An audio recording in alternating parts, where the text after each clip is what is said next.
Hello. Hey, Dylan. How are you? Good, Mark. How's it going? It's going great. Thanks so much for joining us here, and thanks for everyone out there for joining us for our monthly Coldsmoke Founder Series. Our goal with these is to share the successes, the flops, the challenges, the fears, and the learnings of starting and growing your own business. If you're a founder, a CEO, a marketing leader, an e-commerce director, this is for you. Before we jump into it, before we get started, throw a comment in the chat where you're from, pop in your LinkedIn profile so we can all network with each other. And if you have any questions during this, feel free to pop them in and we'll make sure to answer them. Um, so, without further ado, I'm really excited to welcome Dylan Whitman. For those of you, well, actually, for those of you who don't know me, my name is Mark Schesser. I'm the founder of Coldsmoke Creative. We're a Shopify Plus development agency. And now I'm really excited to welcome Dylan Whitman, today's guest. And I'll let you introduce yourself, but I'll just do like a few Okay. quick highlights, um, you know, of your background and why everyone who's watching or listening should pay close attention. So Dylan started his career as a petty officer in the U.S. Navy. Thank you for your service. Oh, thank Um, you. After 5 to 6 years, then joined up at BVA, where he was the CEO. Were you the co-founder of BVA as well, Yeah. Yep. with So, with my partner Kyle Woodrick. his partner Kyle, and proceeded to lead them and through 2018, helping clients like Movement Watches, Kylie Cosmetics, Mizzen and Main, Rebecca Minkoff, Red Bull, Fleshlight, and more achieve billions with a B of online revenue, and helped lead that team, through growth, which resulted in a private equity acquisition, grew the team from 0 to 125 plus, 8 figures of annual revenue, which most importantly, 80% of that was recurring revenue. And as an agency owner, all of the above, everything I just mentioned, very cool, very admirable. Thank Um, since leaving BVA, you've gone on to invest in some of the top companies in in the e-commerce ecosystem, like Gorgeous, Grin, Impact Digital, and many others. And most recently, have gone on to found Inveterate, which is creating a new category of loyalty program software for merchants to empower their most committed customers. So that's a lot. you. And I'm excited to hear it, sort of in your words. But Dylan, can you just tell us a little bit about yourself, your background, if there's anything I didn't highlight, Sure. or just share your path in your own words? Yeah, happy to. Thanks again for asking me to do this. Always fun to talk with other talented founders who are doing cool stuff. So I appreciate the opportunity. So, I was in the military and got out of the military and kind of decided what do I want to get into. And I actually got into the mortgage industry first, and did telephone mortgage sales for years. So Yeah. literally calling hundreds of people a day and convincing them to give me their social security number over the phone so I could like run credit reports and really sell a commodity, which was money at a fixed price. And so that was a really, really great and impactful experience for me long term because it taught me how to sell.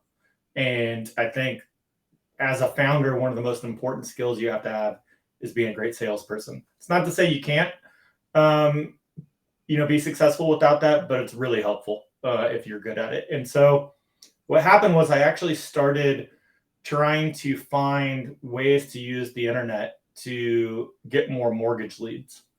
And I um, started being successful with like running online ads to landing page. This is back in like 2007. Yeah. Um, so I started getting successful with that, and I realized that I was doing well with the mortgages, but I didn't really like it. But I really liked this whole like online piece.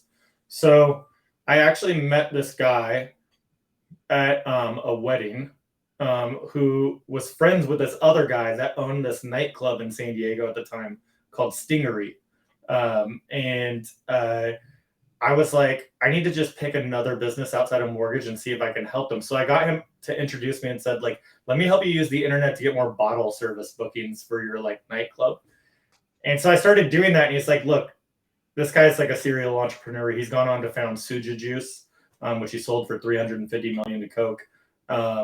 Kopari Beauty, which is like a beauty brand, and a few others.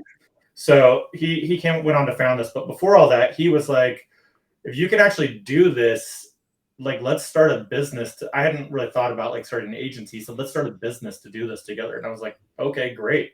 So he kind of brought me in under his wing. That was the first time I ever had a business that raised capital or really understood any of that, was working with this guy. And we ended up starting a business called Cheap Sally, which was like a promo code website, kind of like Retail Me Not.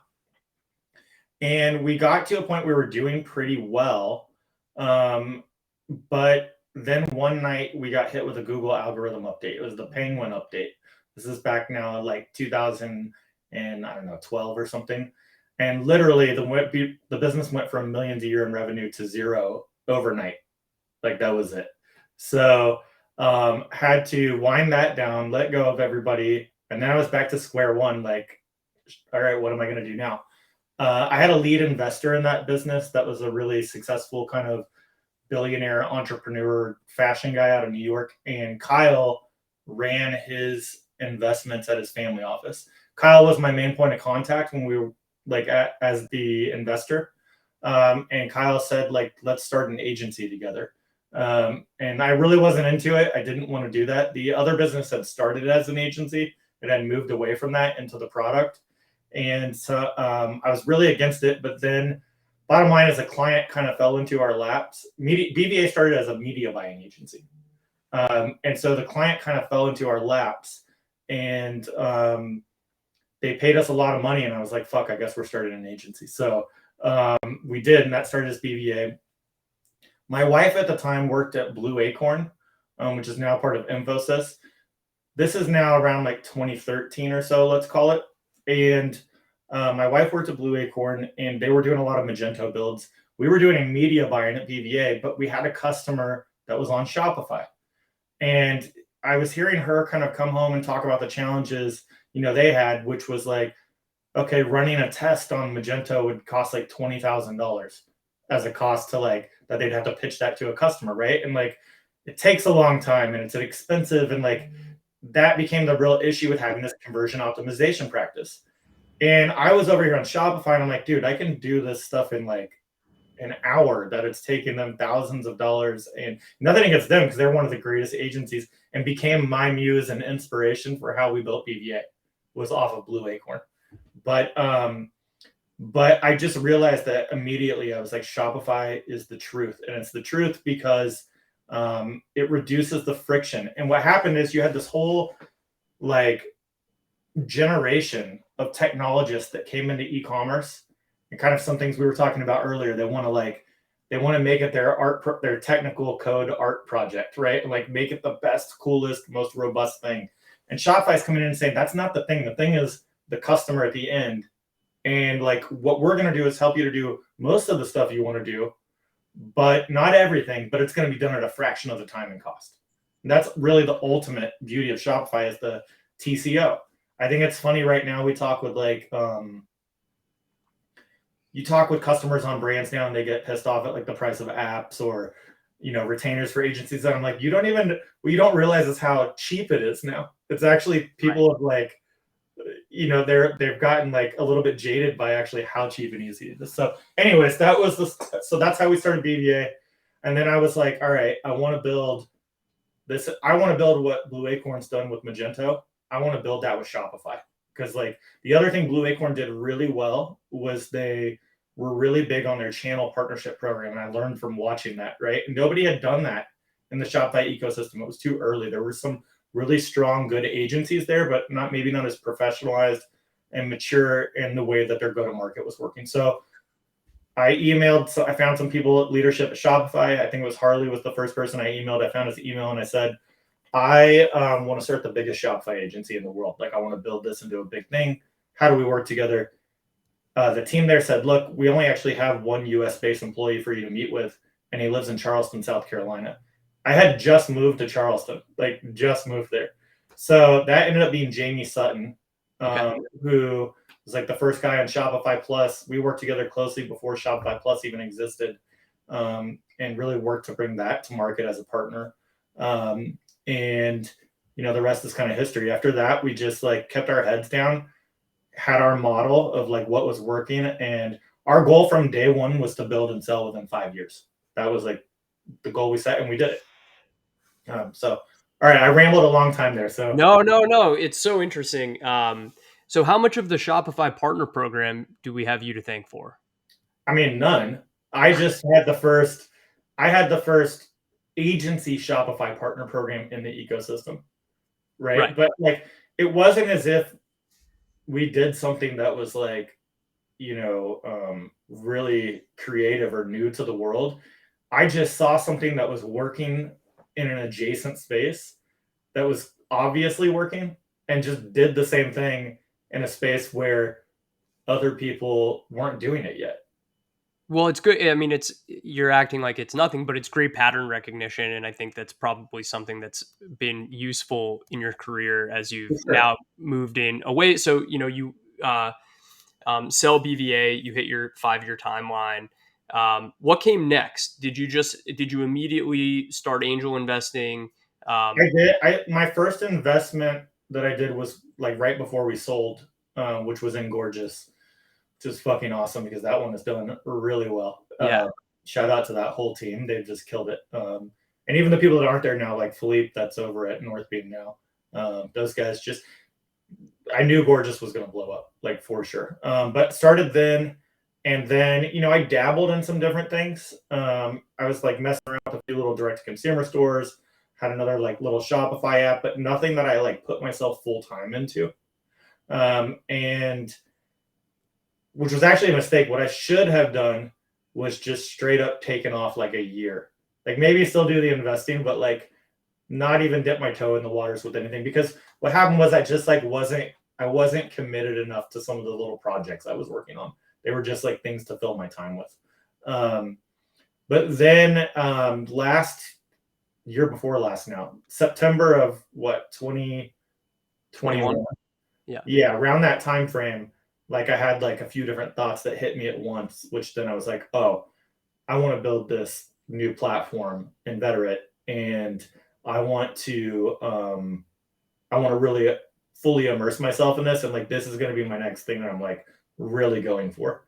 And then that puts a lot of pressure, right? Because uh, like I feel a lot of pressure to succeed, because actually I was talking with Kyle the other day about this, and I'm like, there's like when we were building BVA, if we had failed, no one would have cared or noticed or ever heard about us again.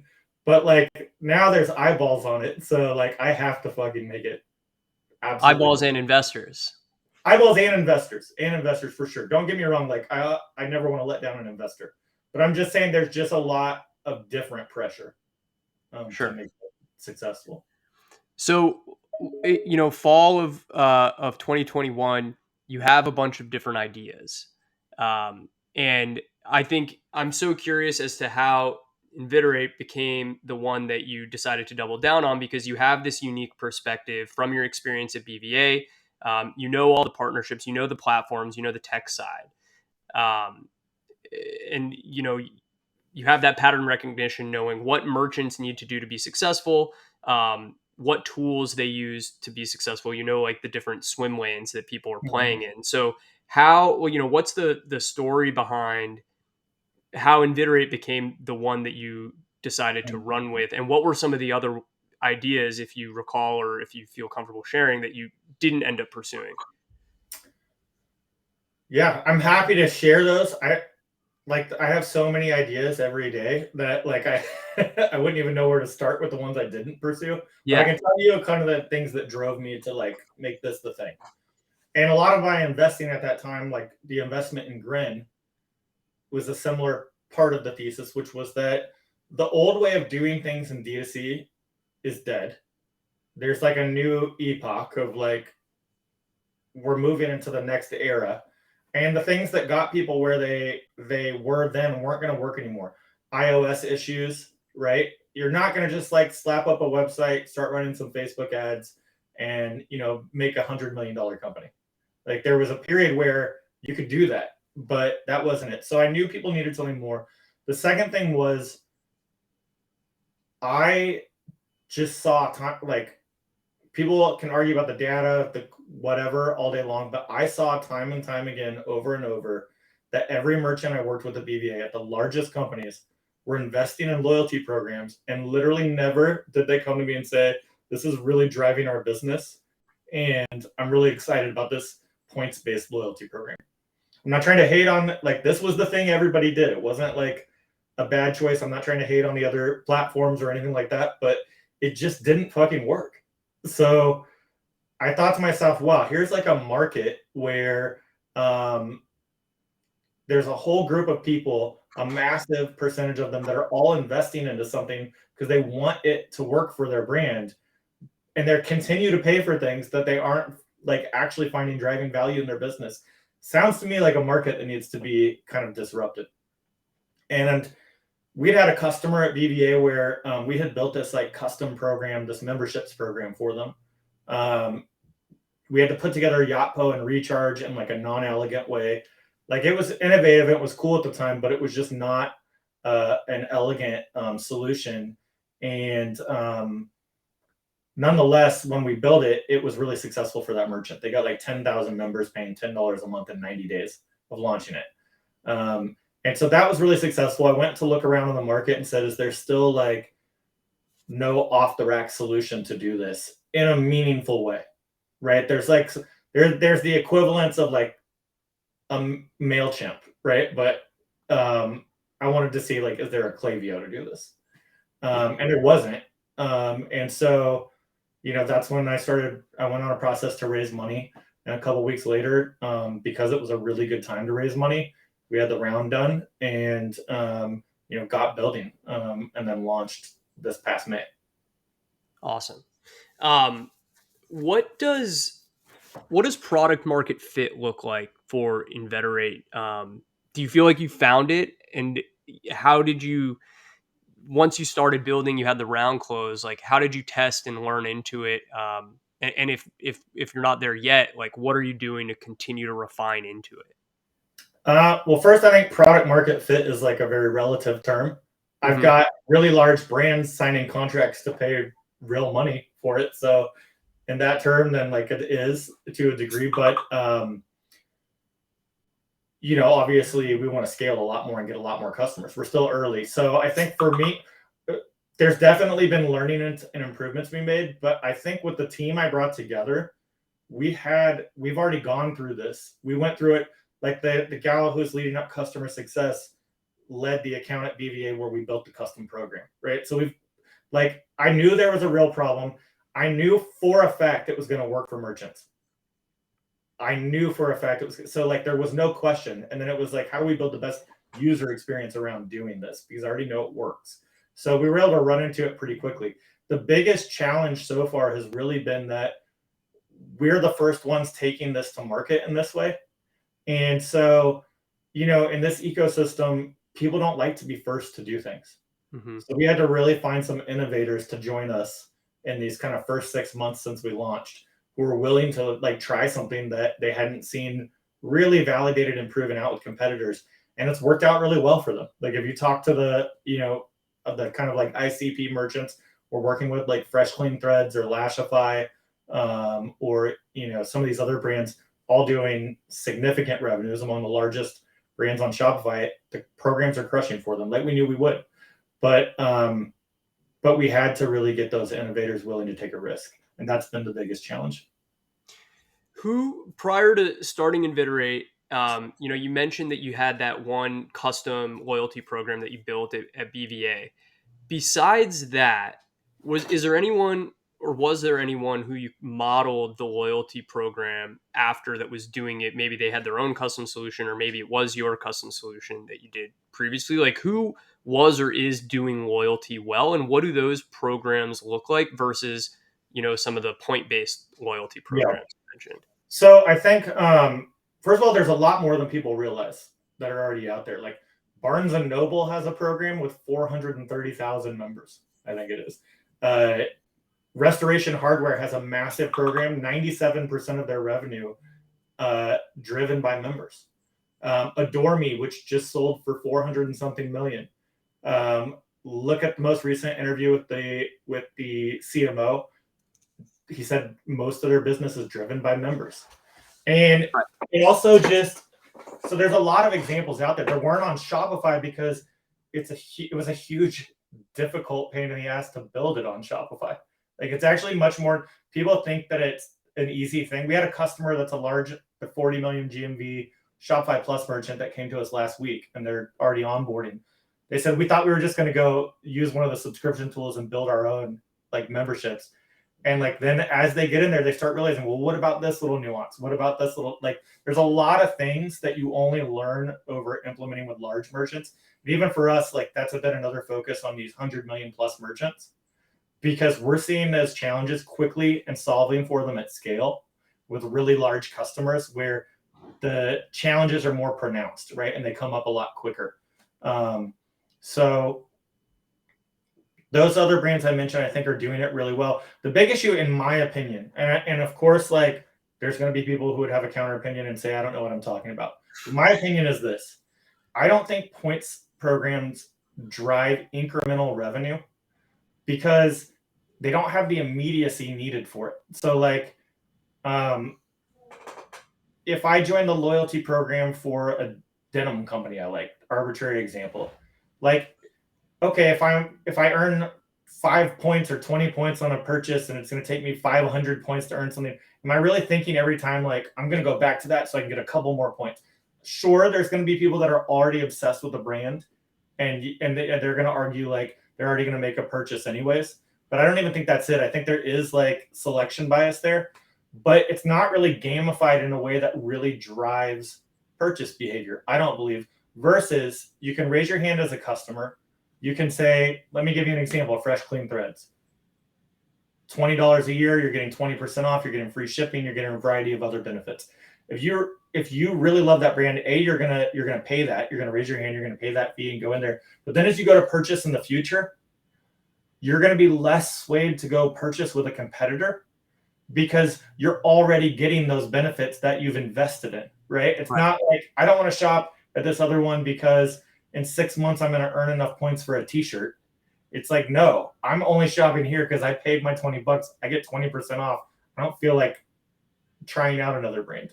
And that's what we're seeing. And we're seeing that, we have another customer, we're seeing that like they're finding that people, once they join the membership program, become twice as valuable as the non-member cohort. Again, some people might say, well, of course they are, except that they're purchasing now more frequently than they even were, and they're purchasing more. So that's where I think that's what we're trying to focus on is how do we drive incremental contribution margin over that lifetime of that customer, and incremental profitability. And that's what, and by the way, delight the customer, make them happier. The customer's stoked. Like the people are stoked to be a part of these membership programs. So yeah, that was a lot there. No, I mean, it sounds not dissimilar from, and maybe this is reducing it too much or making a bad analogy, but it's like enabling all of these brands to build their own Prime like memberships. 100%. And that was actually one of the other genesis was like, so what happened was last summer or that September, I was sitting there thinking, okay, first of all, like, I want to do something in loyalty. Then I was like, all right, well, what do I think is actually a good loyalty program? Obviously, Amazon Prime came to mind. I started researching premium loyalty, which is kind of the term the industry's coined for paid loyalty programs, and started seeing, wow, these are incredibly successful. Kohl's had one, Bed Bath and Beyond, all highly successful programs for them. And I started thinking, wow, this is like really actually working. And Prime was the first thing I thought of. And then that's what made me think of that customer we had built that program for. Then I was like, is it still hard to do that? Yes, it is. Now, all that to say, this is like our wedge in for a much bigger product that we're building. But we think there's a massive market for this alone. Yeah, absolutely. At Inveterate, how do you, or just you personally, like how do you define loyalty? because I think that's kind of the like unique insight, in the sense that like, yeah, nobody really cares about points. Like That's cool. true loyalty is the way that I think I'm hearing you describe it is like something that's actually going to influence purchase behavior. That's right. That's 100% right. And that's the thing. It's not just rewarding. Points are great for some customers. It's a rewards program, but it's not really driving behavior in my experience. They're again, people will say like, "Oh, these customers are worth, they're spending more." Well, obviously, because they were already doing it, they're going to take their reward. But are you getting those same customers to purchase even more than they were? We Right. have like features. We have like we do a store credit as a reward. That store credit expires, but it's immediate credits that go into your account towards your next purchase, not like make 10 more purchases and then it'll turn into something. Right. Yeah. There's immediate benefit, immediate actual like tangible benefit. That's right. And then Um, they want to go spend that. I was talking with somebody from one of the largest e-commerce sites. They said that the number one performing email they had ever across all their flows was expiring store credit. yeah.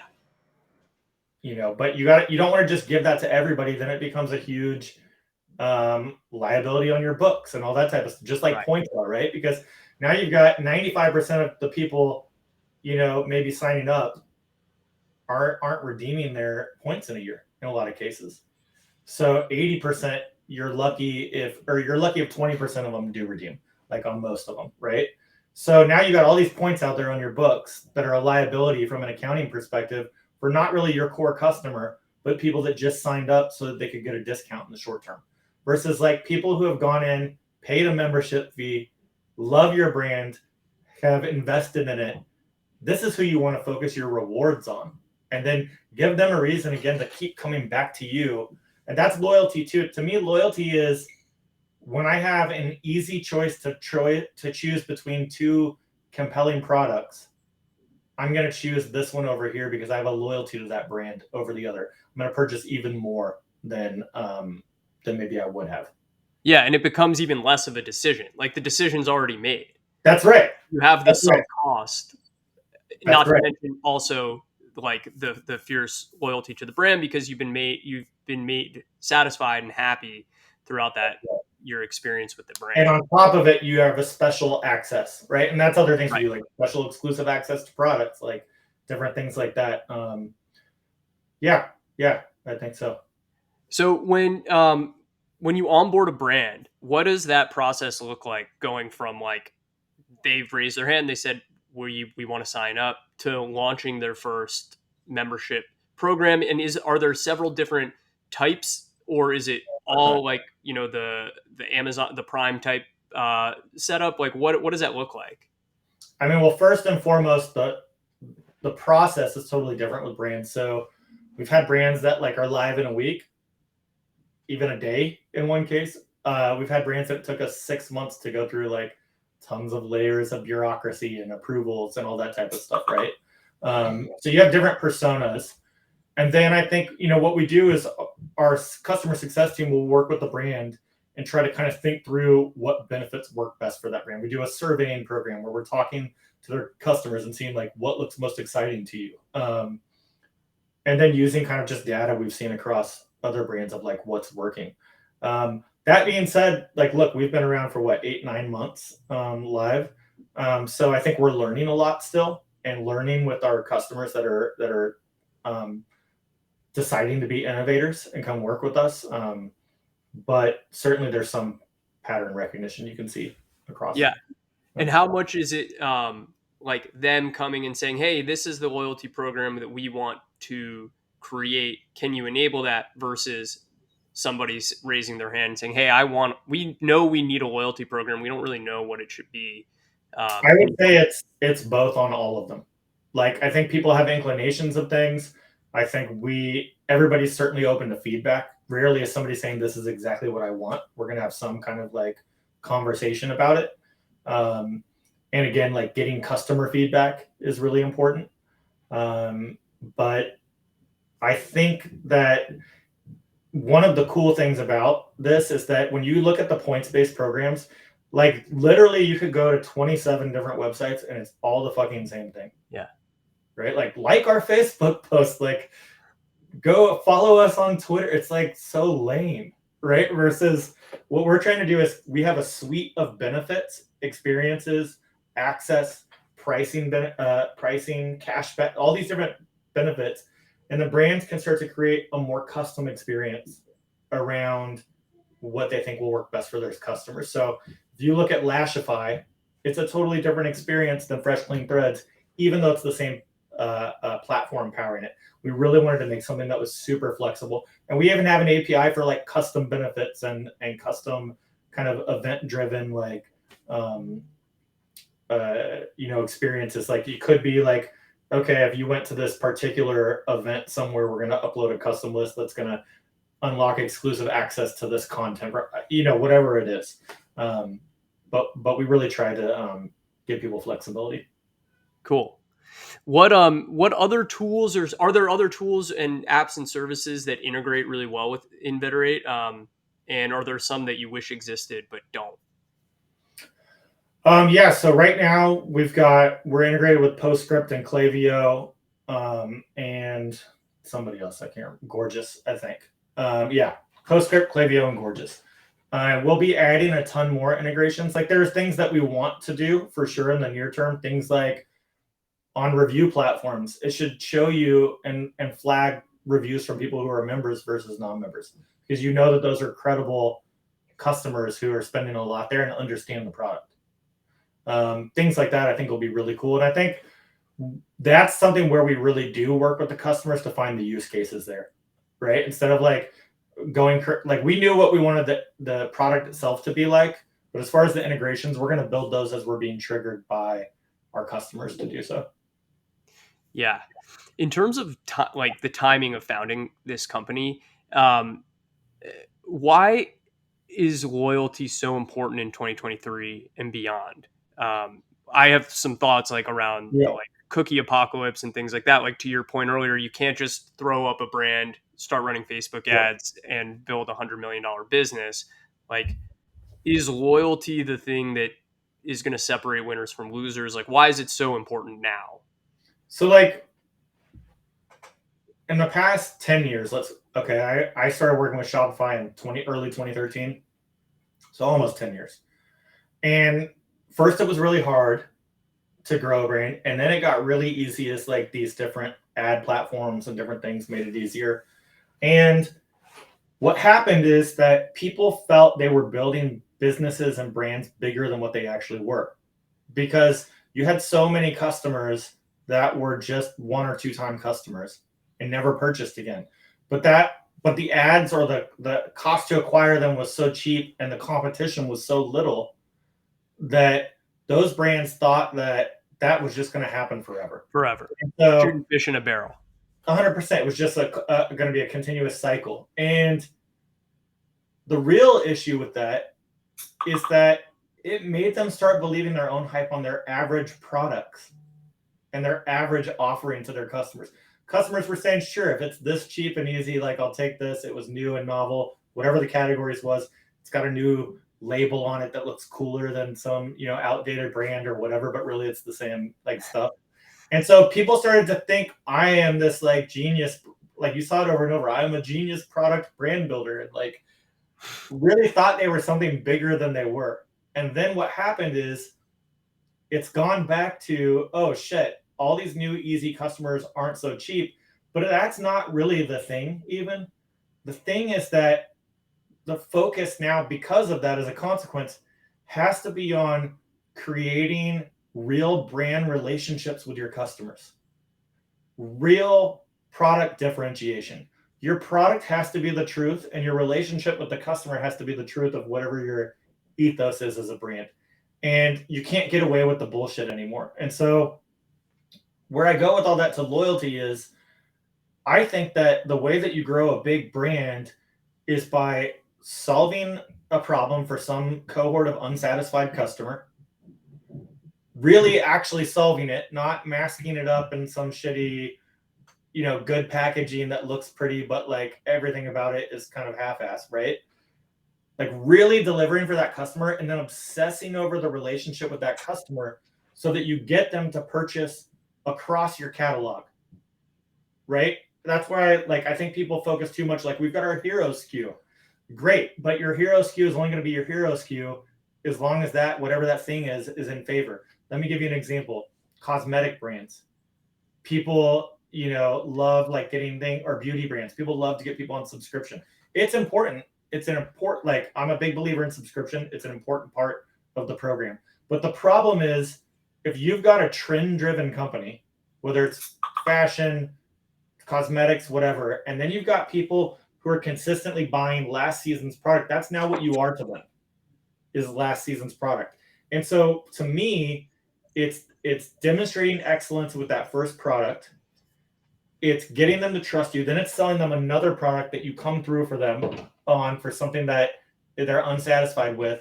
And now you start to build a real brand relationship, and then making them feel so special throughout that they don't want to go somewhere else and try something new, because everything you deliver works for them, like you said, and they're getting the best relationship with you. So that's the Yeah. driver. I mean, you have to continue to deliver value, right? Like, you have to do what you say you're going to do, and make them feel good doing it. Over and over. And you have to, by the way, it's not just good enough to deliver value on the products you've already done.